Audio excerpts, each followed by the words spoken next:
What is up, everybody? This is Nico. And this is Marcus. Welcome to Porch Talk, episode 16. And this episode was kind of a cautionary tale for us in the United States for a supposed war might be happening. Yeah, absolutely. And then secondarily, it was a sort of cautionary tale for those of you youngsters out there who find yourself in love. Yeah, man. We delved really deep into what was happening with Russia and Ukraine. And then the last half, we just delved deep into my life as a teenage parent with an unplanned pregnancy. And I just wanted to shoot out some information just so everybody can get a grasp on what the life is like. Speaking of information, I name-dropped a gentleman by the name of George Friedman. He's the founder of this organization called Stratfor, which I also mentioned. It's just a geopolitical analyst company.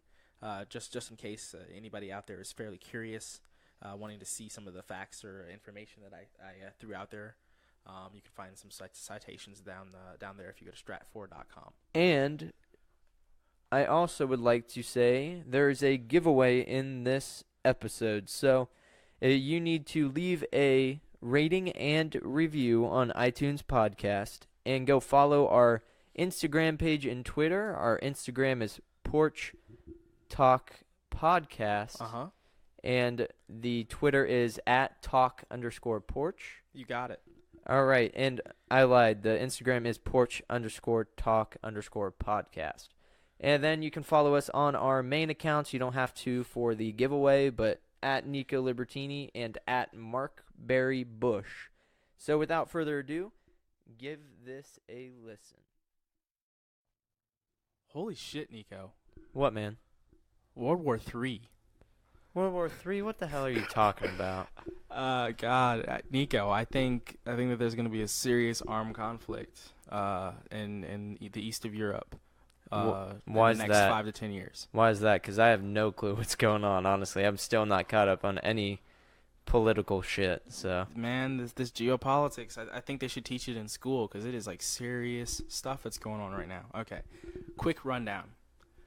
For the past, let's say, decade, the Russians have been really encroaching upon their former USSR territories. Vladimir Putin, he stated that like it's one of his goals to reunite that territory. And here's one of the reasons why. Russia proper, it's not really economically viable. They got lucky by finding the oil in the Arctic Ocean. But outside of that, they've more like heroin addicts per capita than any nation on Earth, including the U.S. Wow. Yeah. The country's rotting out from the inside the second that they lost Ukraine. Once they lost Ukraine and places like that, they lost the ability to feed themselves. They basically had to import food to survive. So Russia's been really, really trying to expand, take back their former USSR territories in order to be a solid, strong economic bloc. Issue is, all those countries, this is like the longest period of time where they've been free from Russia, and they do not want it to end. Oh, of course. Of course not. Yeah. That just makes sense. Absolutely. So the Russians, they've been trying, particularly over the past 10 years, since we've kind of been slowly, and now with Trump in office, even more quickly backing away from the world, in terms of like, providing security for everyone, everywhere being the police, so to speak. Putin's really going after it now. And this thing that he just did earlier this week, he had his Navy basically do a drive-by on some Ukrainian ships. Captured some soldiers alive, killed some, we don't know. But they're just trying to like muscle Ukraine, which is one of the nations that was a former USSR territory, muscle them in and try to take more land from them, take the sea lanes from them. They already took the entire peninsula of Crimea from them back in 2014. And since then, there's been an ongoing, in air quotes, civil war in the eastern part of Ukraine, which borders Russia. Okay, so it's crazy, man. What have we said? What has Trump said about this whole situation? What has the government said? Okay, so the U.S. government, our stance on this has been kind of odd, in my opinion. In public, we do the condemning, the sanctions, yada yada yada. In private, we've been arming the Ukrainians with bombs and weapons and guns and tanks and all those good things. And we've been arming our other allies, the Baltic countries, Latvia, Lithuania, Estonia, as well as Poland, putting in missile defense systems and all kinds of things like that. But Russia, Trump in particular, he attempted to kind of warm relations at first with Putin. They had that big Helsinki conference earlier in this year, and people here in America were very, very upset with him over how friendly he was with Putin. You can make whatever claim you want about what's the proper way to go forward, but the issue is it kind of sends a mixed message because we still were slapping sanctions, but Trump is very friendly personally with Putin. So I think the State Department put out different statements, condemning this action and things like that. But the government as an entity, like Trump especially, I don't think that they've been too vocal on this. I think we're kind of just doing our business quietly at the moment. Okay. Well, what has Ukraine said about it then, since we have been that's a good question, man. Yeah. Yeah. Do you know? Yeah. The day after, they banned entry. Well, first they declared martial law in their eastern provinces that border Russia, meaning all legal rights of the citizens or of people in the area don't exist anymore. The military is just going to run that area. Okay, that's the first thing they did. The next day, they outlawed Russian males coming into their country between the age of 16 and 60. Oh, wow. Yeah, and here's the reason, because Russia's been backing the quote-unquote rebels in eastern Ukraine, and they've actually captured, I think, like 17 Russian paratroopers last year that had landed a little too far west into Ukraine. They got captured by the Ukrainian military. They've captured weapons and all kinds of arms that the Russians have definitely given them. So it's like really, the Ukrainians are really gearing up for war. They're fortifying up their border right now. They're really gearing up for war, and it's looking like it's going to be serious. So where do you think we would land in this war, if there was any war? I mean, I'm guessing Ukraine, but also Trump has that weird relationship with Russia. I think that's the best way to describe the relationship. It is kind of strange. The whole Trump-Russia collusion thing aside, just like the way that he talks about them, and then also the way that our government has been doing sanctions and fighting against their interests in Syria and things like that. It is kind of strange, but I hope it does smooth over. I wish that there was some Trump-Russia connection so that he could just be like, hey Putin, hey man, just chill. I would love that, but I don't know. The main thing though that I'm curious about is like you said, seeing where we as a nation would line up. Ukraine's been trying to join the European Union for a couple of years. They actually just did this multilateral trade deal with the rest of the European countries. So that's kind of bringing them in. We were trying to bring them into NATO. Now here's the thing: the current and the former president of Ukraine, they wanted to do NATO, but the people of Ukraine really didn't. Because they in their minds, they say joining NATO now is definitely going to lead to war. Because now all of the countries that border Russia are in NATO. That's definitely going to lead to war in their mind. So they were like, we're not going to do it yet. But I bet now that they're kind of sorry. Because if they could have joined NATO before, none of this ever would have happened, really. They would have been completely under the ally protection. But gosh, man, if Russia's going for Ukraine, they're definitely going to go for the other Baltic countries, and those countries are actually in NATO. So this is definitely going to turn into some hot war. Yeah, absolutely, man. Do you think it would go as far as war? Or do you think it'll just be like a little skirmish, and the people involved will both just set aside their differences for the time being and make a little bit of a truce? If this were the first incident, if this was like the first thing, I would definitely agree with you that this would be, or I would agree with that statement that this is going to be something short. This has been going on since 2012. Okay, so it's been a while. Again, I don't know shit about any of this. So here's a really scary thing. You look internationally at various news medias like the BBC in England, for example. They are talking about this because this is of the utmost importance.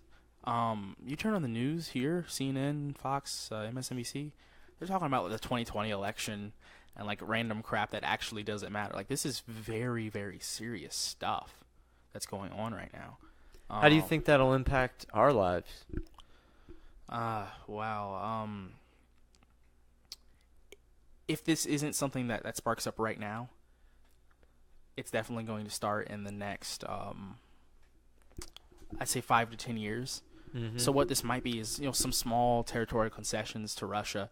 They might even take like the whole of eastern Ukraine up to like the Dnieper River, which is about like midway through the entire nation of Ukraine, splitting it like east to west. Okay.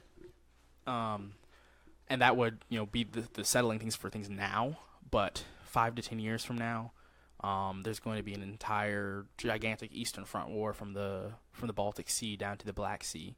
Oh wow. It's terrible to say, but I think that it's going to heavily impact our lives. Some of us might be fighting over there. Yeah, that makes sense.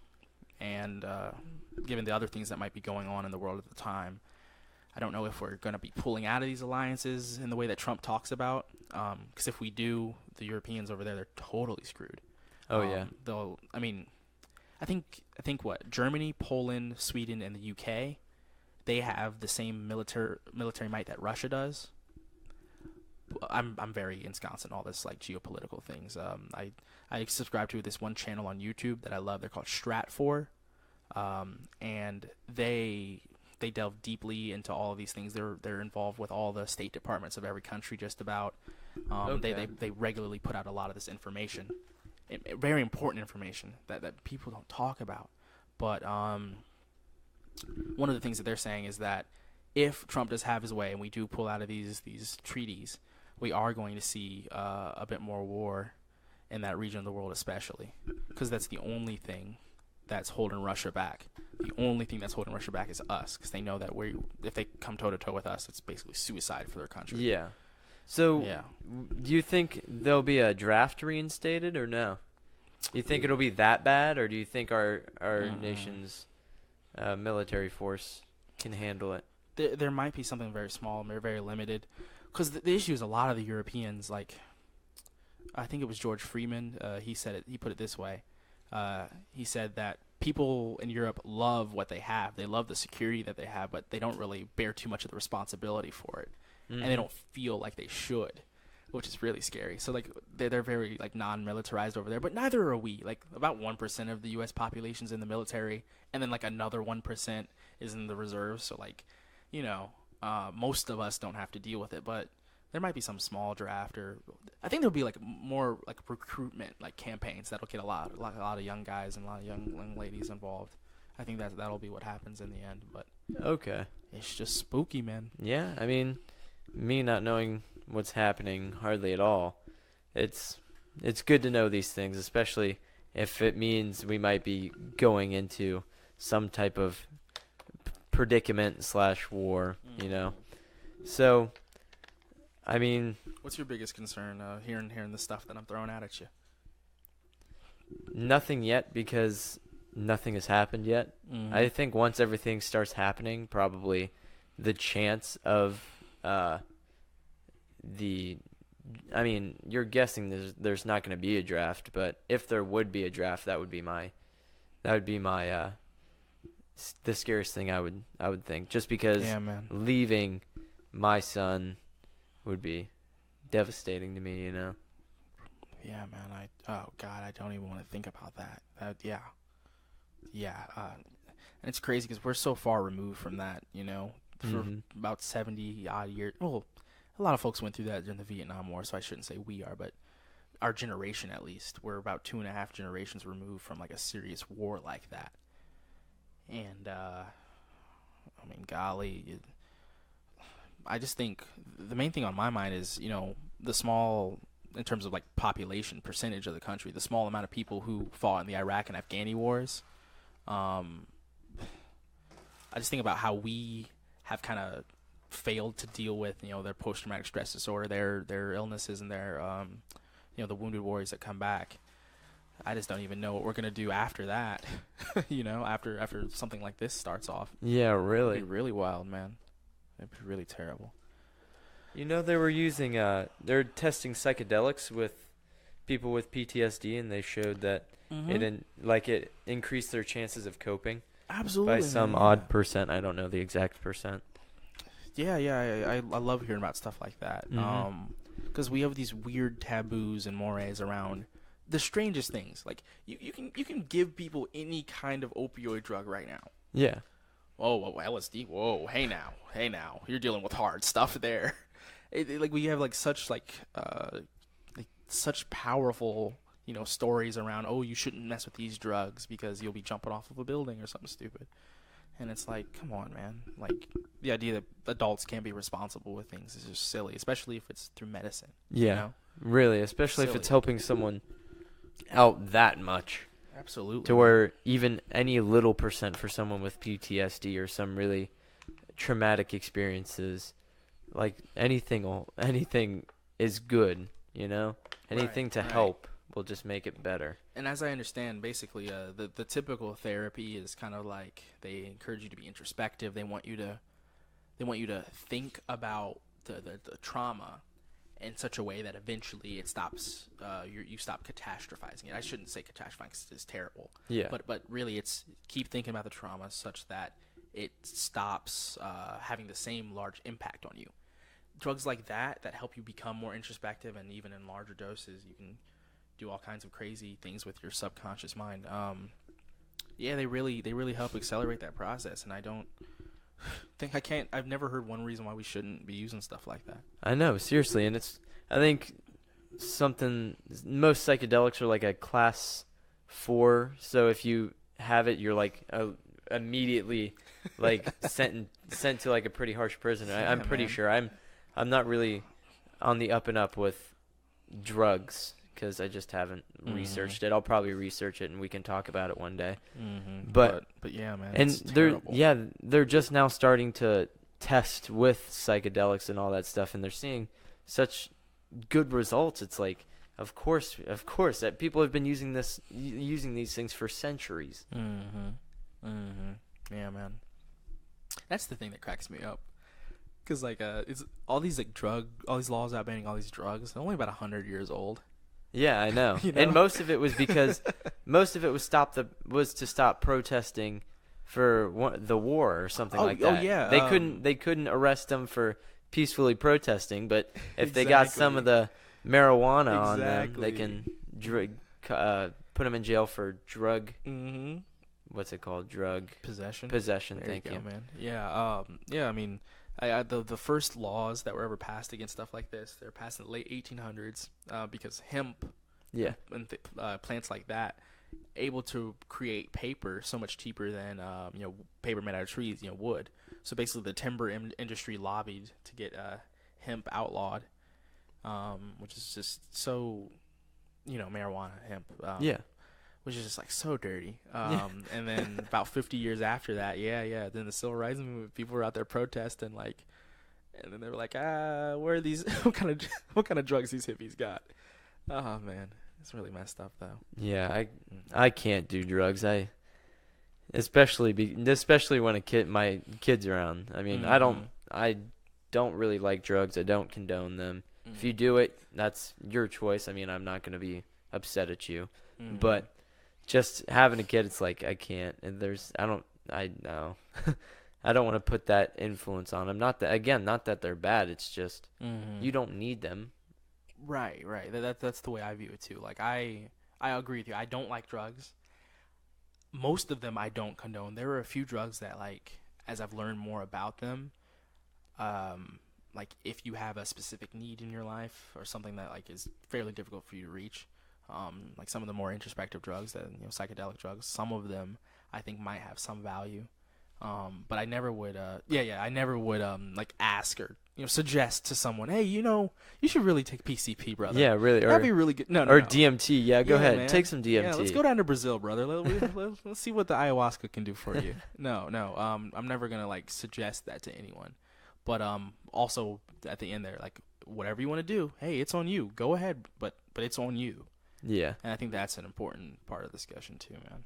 And I think the best thing you can do is just inform people. I mean, right. If they want to do it after they are informed and they're aware of everything that can happen, all of the very minimal risks and some of the benefits and all that stuff, I mean, That's their choice. But again, Yeah. I would rather inform my child so at least they know what they're getting into. Mm-hmm. Granted, I haven't done these things, so I can't even give you my perspective. I can only give other people's that I've heard, Mm. But it's just having that information. That's the biggest key. Yeah, man. Information is so important. I mean, that's why I wanted to talk about this Russia thing, because like people got to know what they're getting into, and especially probably after hearing all this doom and gloom, they're gonna want to learn a lot more about drugs just to see, which ones will be the best, just to relieve that stress. I'm kidding, but I don't know. Just talking about the geopolitics and everything like this. The one thing that really just worry me is that, like, you look back throughout history, they say that the past 6 elections, so both Bill Clinton elections, both George Bush elections, and both Obama elections, the candidate that won was the one who was least foreign policy experience. Okay. So, like, we really vote for, domestic policy. We don't, like, foreign policy is, like, kind of a tangential, not really, like, a serious issue. Yeah.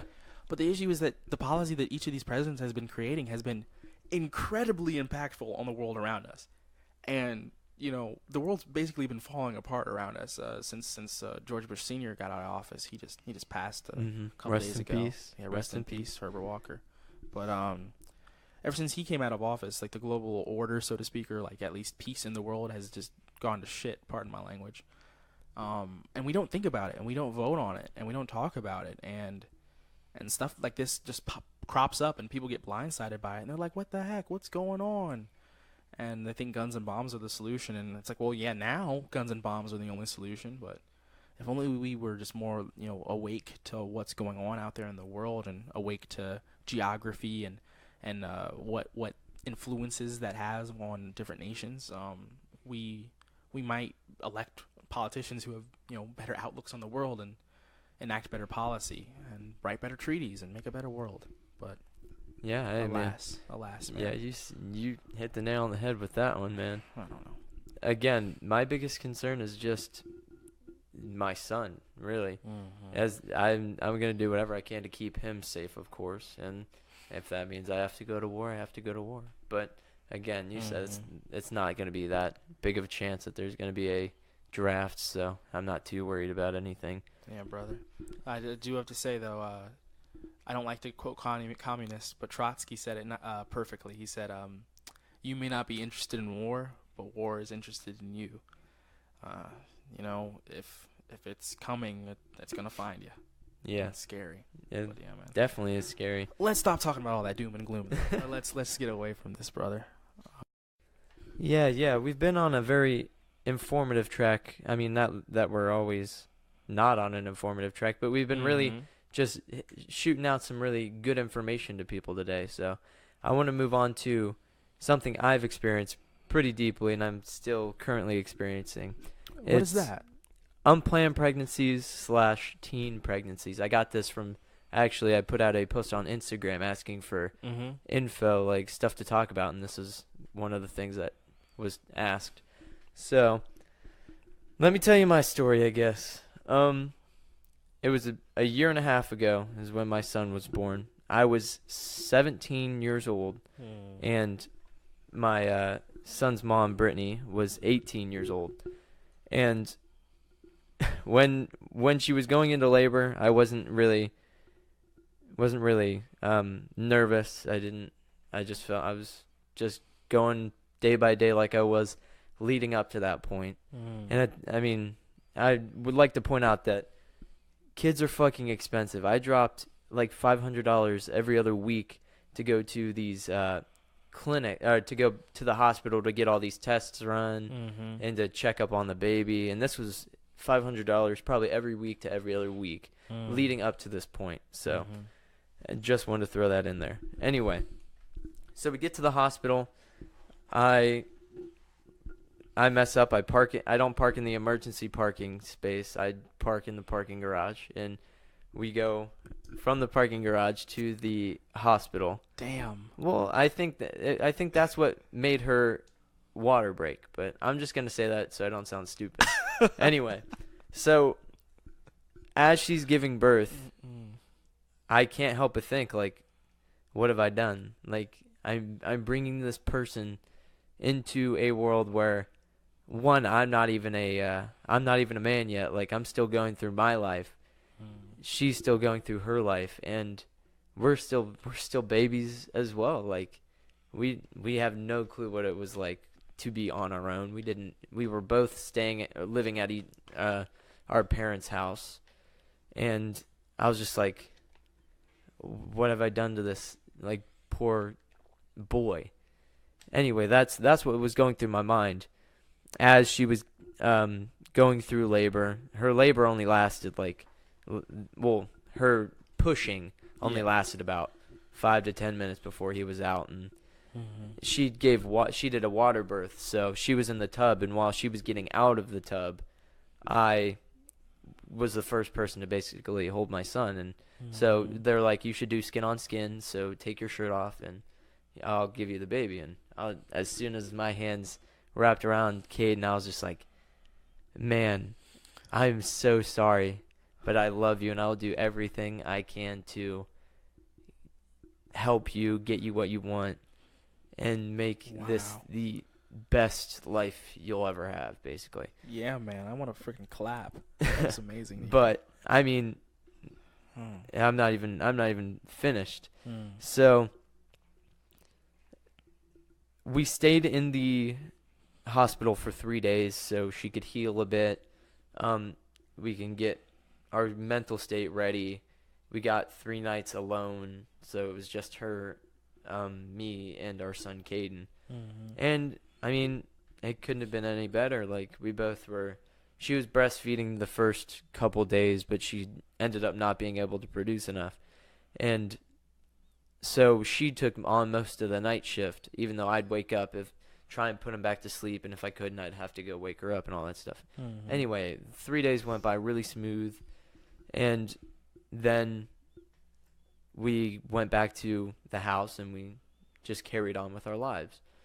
Well, one thing I didn't learn off the start was when you have a kid, like, the kid comes first, and I had this concert planned. I asked her in advance if she could watch him, and she said yes, of course. But when she had the baby, she sort of got the postnatal depression. No, I mean, it wasn't as serious as it could have been, but I mean, it was there. She knew it. She didn't tell me about it, which it could have helped in some of my decision making. And I was like, all right, I'm going to this concert, and that was when I started to piece together, like, hey, like, my kid's life is way more important than mine, you know? So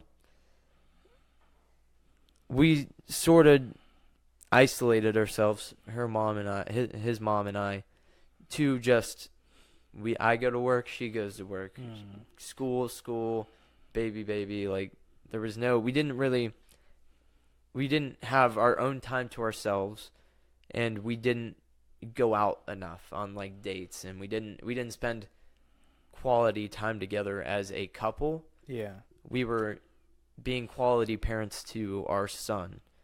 And I think that's one of the big things that, looking back on it, I learned is you need to have a little bit of everything, you know? Being young and naive as we both are currently still, you know? We're still trying to figure out everything to, like, balance out. We're still trying to figure out how to balance out everything. And it's just, it's a wild ride, man. I mean, I can't even explain how many times I had broken down before he was even born, because it was just like, man, I don't know what to do anymore, you know? And then as soon as he came out, though, it was just an eye opener. It was like, I got this. I know I do, because I have to. It's not a matter of maybe, it's I have to. Yeah. For this kid's life, you know? And with the whole splitting up, definitely made things a lot harder on both of us probably. She had gained help from her current fiance Mm. early from our split up, Mm. and I'm glad she did because being single, and I know she's been through this too, but being a single parent and doing everything Mm-hmm.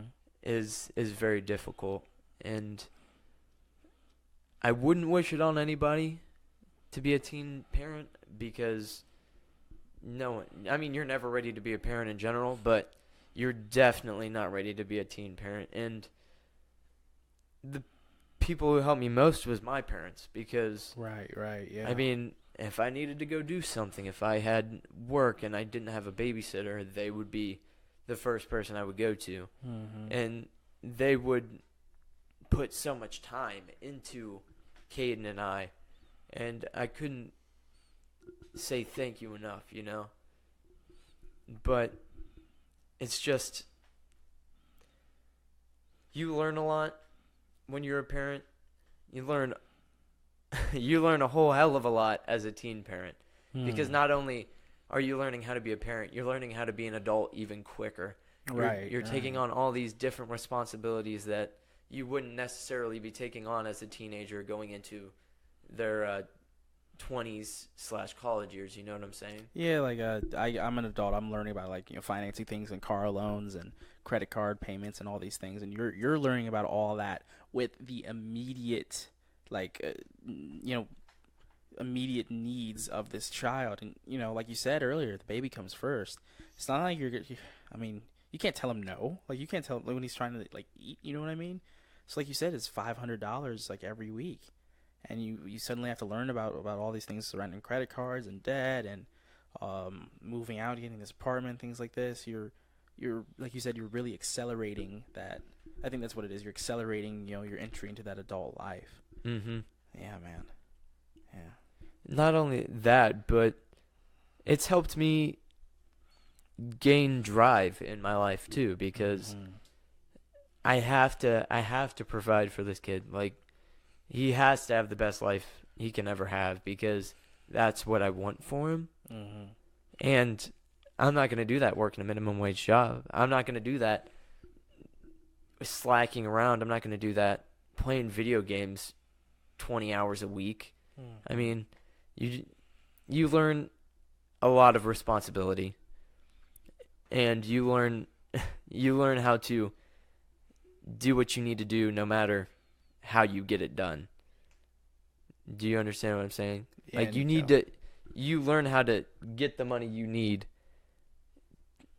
by any means possible. And it's and now we're back to drugs. no, I don't sell drugs. I'm kidding. No, I'm kidding. I definitely have. I have a total of 3 jobs at the moment, though. I am a motorcycle. I work on motorcycles. I DoorDash every once in a while for just when I feel like having a couple extra bucks. And I just picked up a personal training job.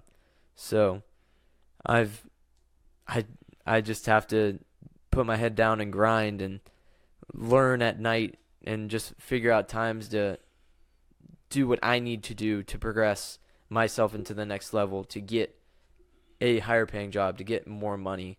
And me being self-educated as opposed to college educated, it's going to be different, but I'm shooting for more certifications than just self-learning, just so I have a piece of paper to back it up.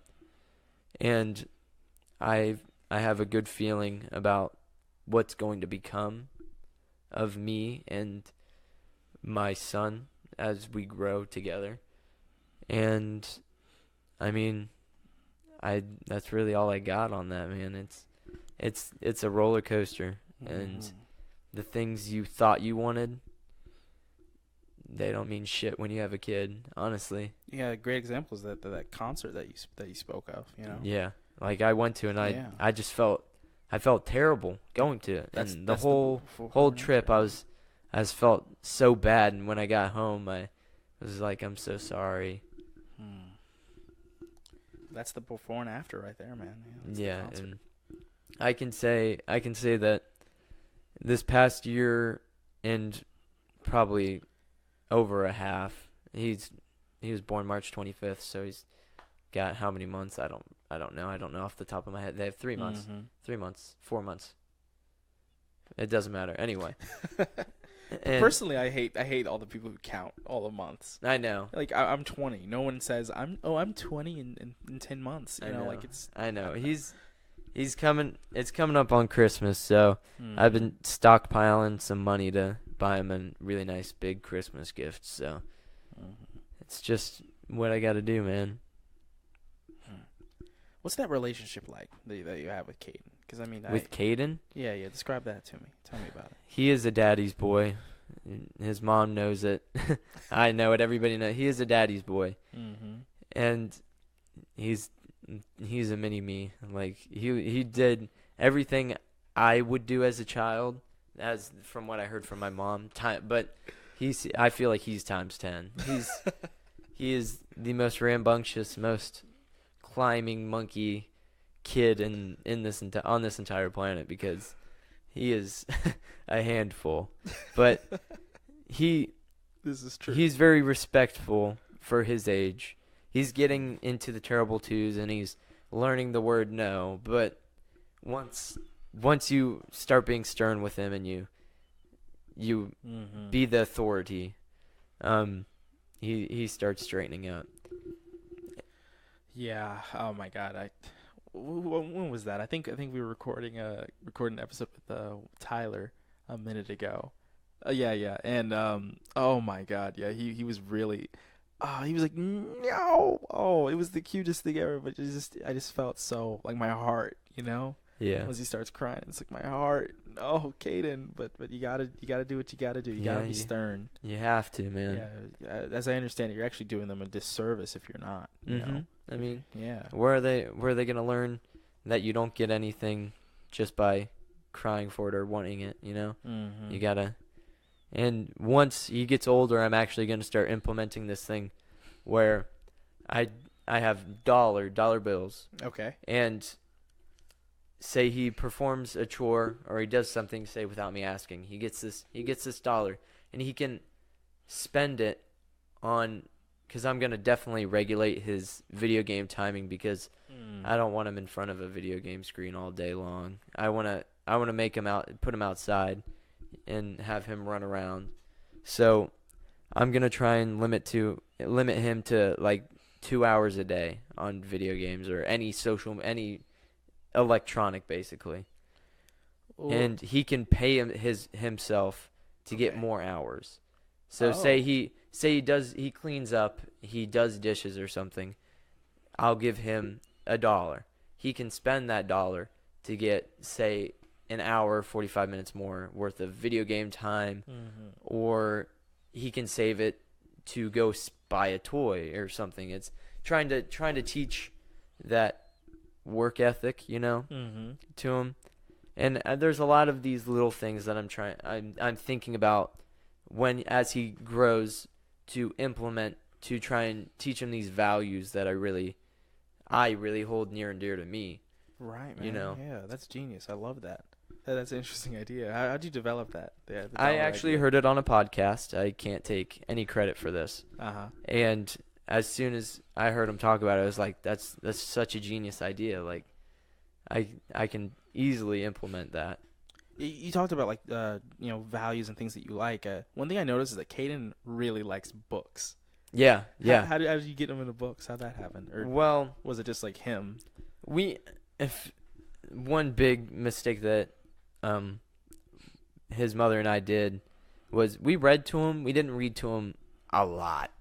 And when he's over here at my house, every morning I sit down with my journal. I write my goals. I write my accomplishments. I write what I'm grateful for the day. And he sits next to me, and he has a little notepad, and he's just coloring. I mean, he can't write anything yet, so he's sitting there coloring. He wants to be like his dad. It'd be so G if he could. I know, that'd be pretty cool. He can already speak in full sentences, so I'm waiting on it. Yeah, but man. Anyway, Yeah. And then after that, we read he gets a book, and I read a book, or if he wants me to read a book, I'll read him a book. and for 15 minutes we read every morning.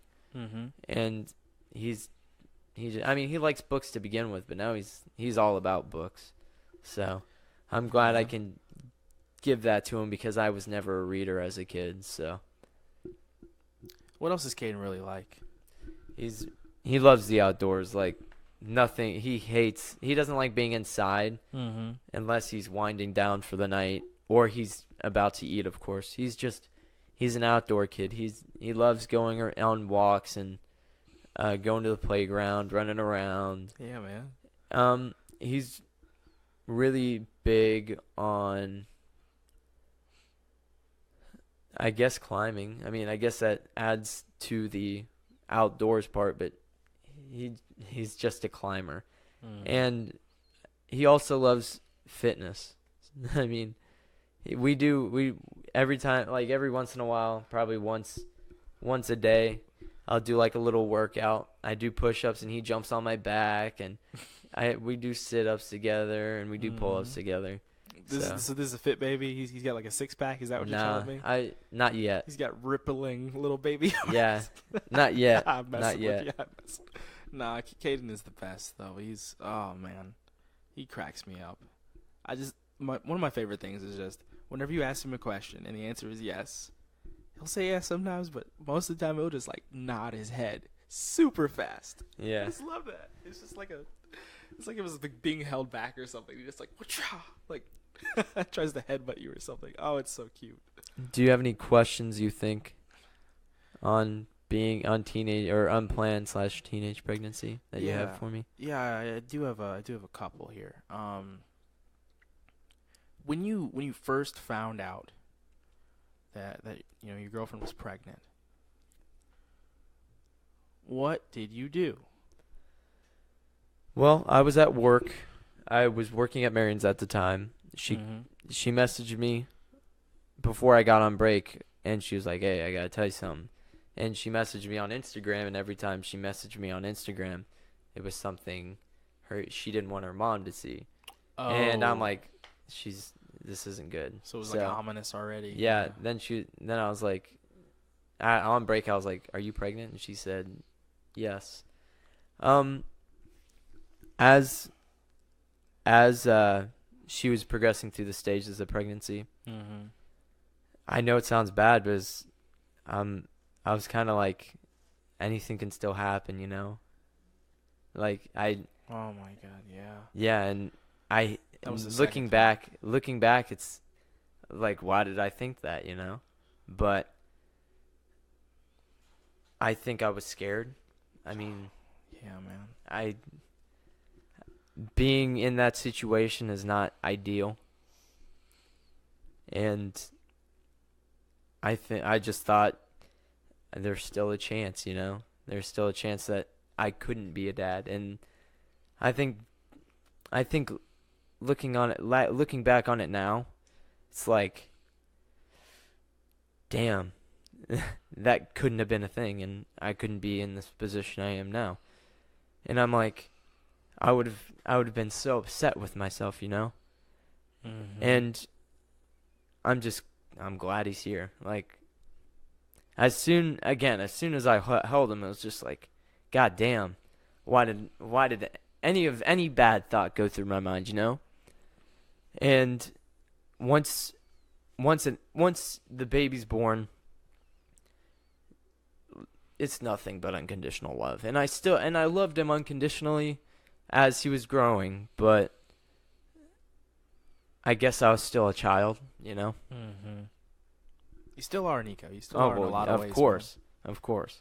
Yeah. But you've really matured up in a lot of the important ones. Yeah, I had to. That's something I'm really thankful for too, man.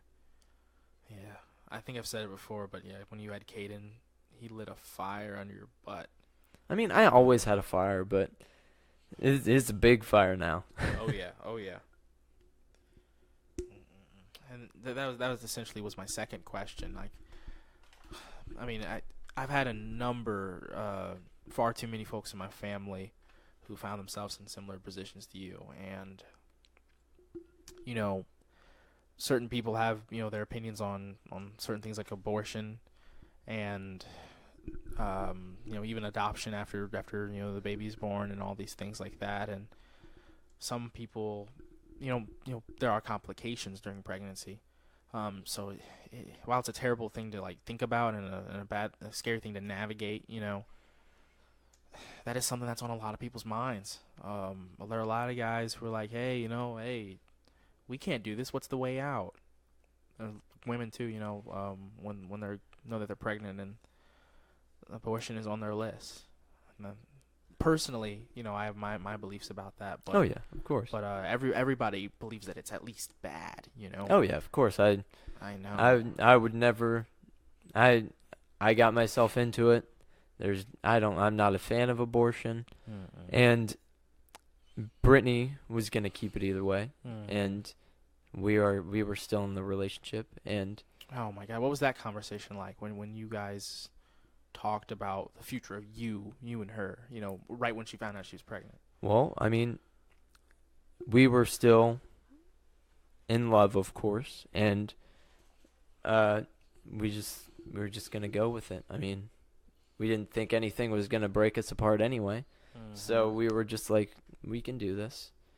And unfortunately, it took a toll on our relationship, but we both were like, hey, this was us, and we're gonna raise this kid. We have to. I mean, it's not anybody else's job but ours, And I think we've both have done really good so far. I mean, for what we've had, for what it's worth, from what we got to now. Yeah.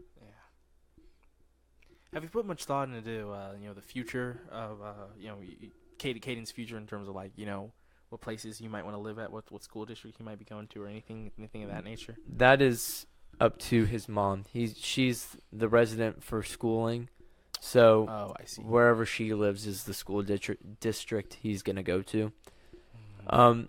Growing as in, I don't want to be anywhere more than 30 minutes away from his mom, because that's too far of a drive at that point.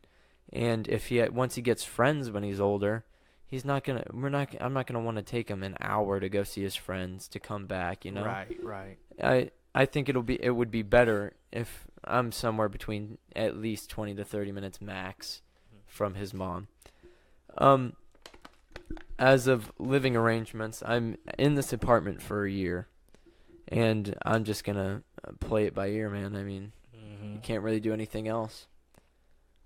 God, I mean, I want to ask you a lot more questions about this, but man, it's just so emotional, like this. Dude, I'm an open book, man. I've talked about it before. I talk about it almost every time I meet someone new. It's just like, hey, I'm a dad. What's up?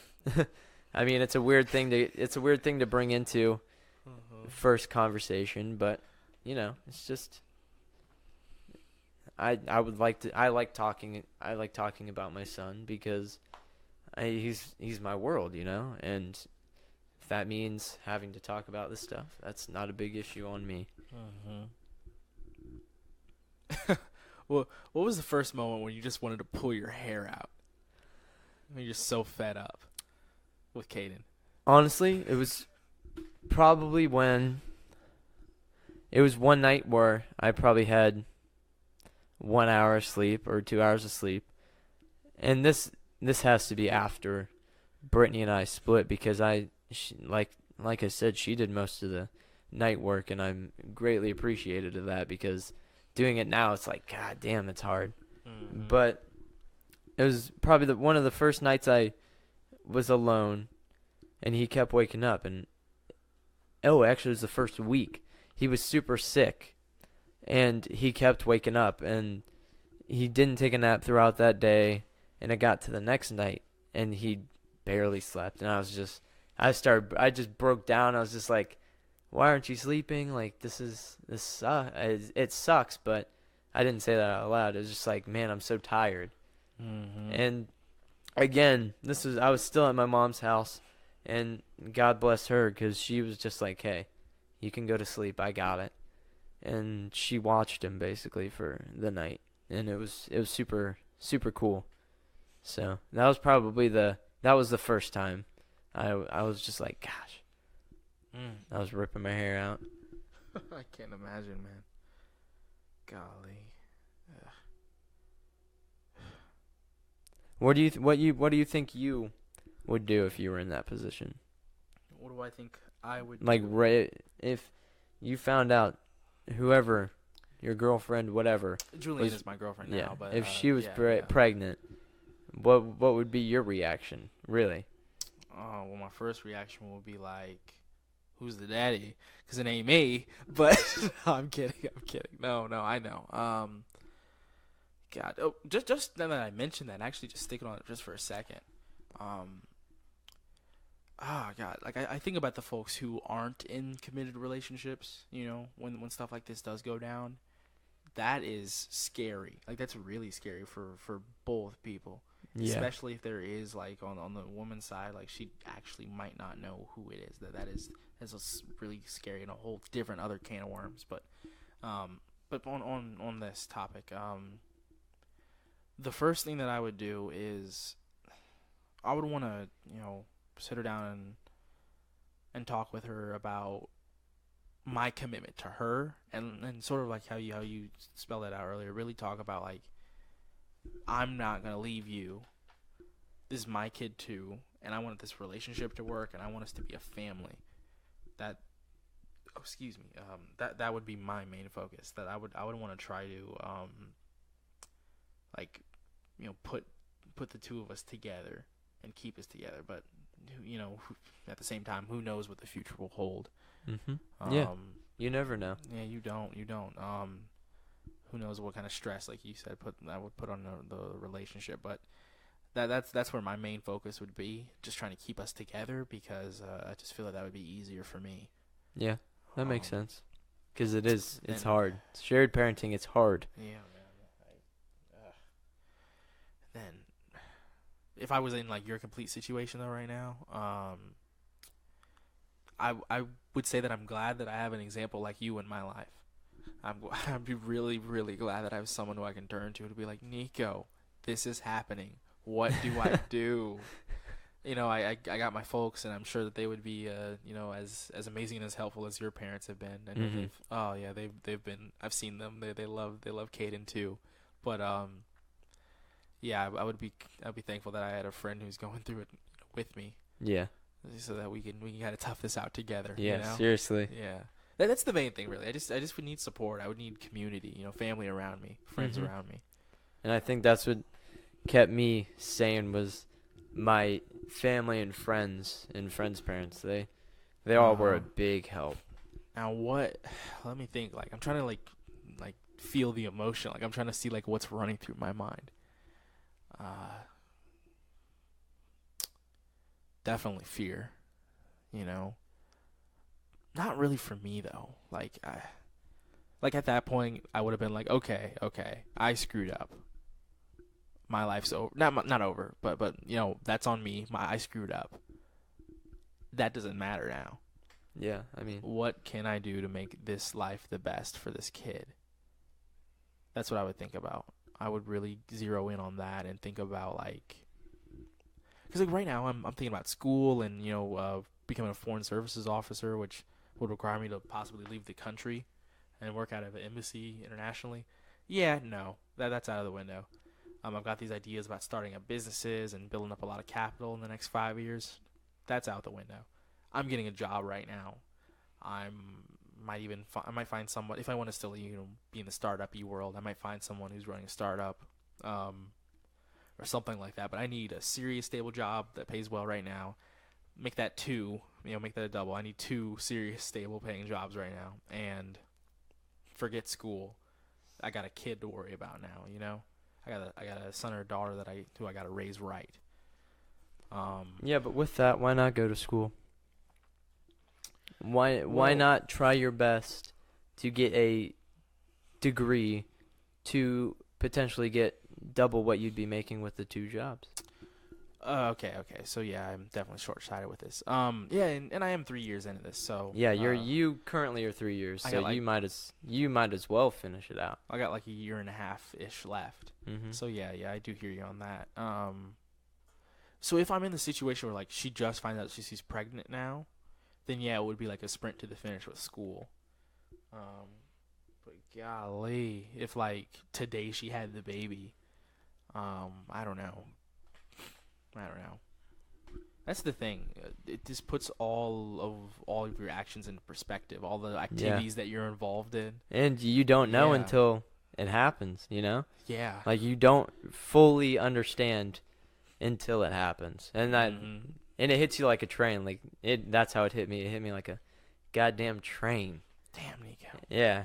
And there's a lot of emotions coming out of that day. So but like I said, I can't. I would never in a million years you couldn't give me any amount of money to take it all back. Like I've have this my wonderful son, and I'm still on really good terms with his mom, and that's all I can ask for, really. And I have a great family supporting me, and I'm on my own now, and I have a decent paying job, and I'm moving forward in my life as well as bringing up my son's life, you know? And that's really all I can ask for at the moment. And in the end, I can't really ask for shit. I got to do it and earn it myself. You got to make it, yeah. And that's what I'm going to do as the days go on. Is I'm going to earn what I get, and I'm not going to make any excuses about it anymore because there's someone depending on me. And I think whoever listens to this, I mean, that's just a little insight into my life. That's literally the tip of the iceberg. Yeah, and I definitely, there's a lot more to share, for sure. Yeah, and that's sort of leading into one question that I want to ask you is, what's the importance of talking about stuff like this, about what this kind of life is like, man? Well, it's just like, it's on the similar wavelength of drugs. Like, if you inform people of what's going to happen through a successful pregnancy, I'm just talking successful, easy pregnancy. I mean, if they know what they're getting into and they still decide to do whatever it is they want to do, that's completely up to them, but they have to heed the consequences. And the consequence is a beautiful baby, whether it be a boy or a girl, that you are going to devote your life to making their life as perfect as it can be, while giving them the values and the beliefs that you would like them to have. And that's the thing one thing that scares me. A lot of folks that find themselves in teen pregnancy situations, that can make you cynical. Yeah. That can, and I'm sure you've had those moments in your life when you're just looking down, and I am just fearful, like some young kids find themselves in this situation, and they have this kid and they start to raise it, and if they can never develop that positive outlook like for that kid's life, like wait, what are they going to be teaching them? It's very important to stay positive about that situation, and it's very important to talk about where the ceiling is, not the floor. Yeah. And in the end, there is no ceiling. Yeah, really. There is no ceiling. Really, yeah. You have so much room to grow, an infinite amount of room, and you got to understand that you need to look up at the ceiling, but then you have to punch a fucking hole in that ceiling. Hell and yeah. look to the sky and the universe, man. Yes, sir. Because that's how much growth you have. Yeah, I love that, man. Let's end it here. All right, man. I've been Nico. I've been Marcus. And this was Porch Talk. Goodbye.